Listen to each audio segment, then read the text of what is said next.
అందరికీ నమస్కారం. మాది వడ్లపూడి గ్రామం. మేము గుండావారి ఫ్యామిలీ తాలూకా. మాకు ఆ రోజుల్లో ఇక్కడ లిస్ట్ ఉంటుంది, ఈ ఆఫీస్లో మా లిస్ట్ ఉంటుంది.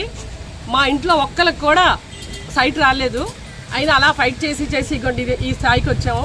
ఇదిగోండి, ఇది 10th క్లాస్ సర్టిఫికెట్. మా నాన్నగారికి మా నాన్నగారికి ఆర్ కార్డు ఒక్కరికే వచ్చింది. మేము చిన్నపిల్లలమని మాకెవరికి రాలేదు. మా అక్క వీడియోని మా అక్కకి వచ్చింది, కానీ వాళ్ళిద్దరికీ సైట్లు ఏమి ఇవ్వలేదు. గుండా సోమేశ్వరరావు గారి సంతానం మేము నలుగురు ఆడపిల్లలమే.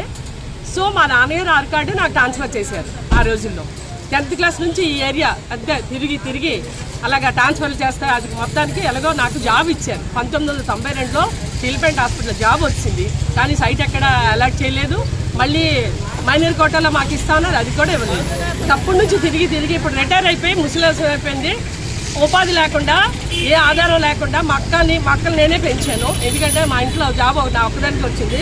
పెద్దక్క విడో, ఆ పెద్దక్కకి విడో స్కీమ్లో 649 కార్డు ఇచ్చారు, కానీ ఆవిడ కూడా సైట్ ఇవ్వలేదు.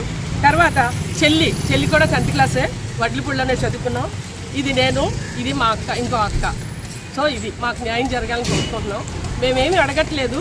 మా ఆస్తి మాకు ఇమ్మని కోరుకుంటున్నాం. మాకు రావాల్సిందే ఇమ్మంటున్నాము. మేము ఇంత పెద్ద అయిపోయి ముసలైపోయి తిరిగాం, కానీ మాకు న్యాయం జరగలేదు. ఆల్రెడీ సీఎం గారికి కూడా లెటర్ పెట్టామండి. పెద్ద ఆ ఊహ తెలిసిన నుంచి తిరుగుతున్నామండి. ఆ లిస్ట్ తీస్తే అందులో ఉంటాయి, మా పేర్లు ఉంటాయి ఆ బుక్లు తీస్తే. ఎన్ని సంవత్సరాల నుంచి తిరుగుతున్నారు? గత 35 సంవత్సరాలు. మీరు ప్రజెంట్ మీ ఫైనల్గా ఏం చెప్పాలనుకుంటున్నారు? ఏం చెప్పాలంటే న్యాయం చేయమని అడుగుతున్నామండి. ఇప్పుడు ఖాళీ స్థలం వడ్లపూడిలో చూసి అక్కడ నేను సైట్ వేస్తా, ఏదో కట్టుకోవడానికి కూడా మాకు డబ్బులు లేవు. చూసి దాన్ని బట్టి ఇంటిమేషన్ ఇవ్వాలి కదా. దీనికి లంచాలు ఇవ్వకూడదు. కానీ ఇక్కడ ఒకప్పుడు చిరంజీవి సార్ ఉండేవారు. ఆయన టైంలో కూడా మమ్మల్ని తిప్పారు, ఇదో అమ్మ ఇస్తాం, అదిగో అమ్మ ఇస్తామని. కొన్ని విషయాలు లేడీగా చెప్పకూడదు. మా అక్క ఈ అక్క ఆర్ కార్డు విషయంలో తిరిగినప్పుడు డిస్టర్బ్ అయ్యారండి. చాలా రోజుల వరకు డిస్టర్బెన్స్లో ఉన్నారు. మరి ఇక్కడ ఏం జరిగిందో ఏమో తెలీదు.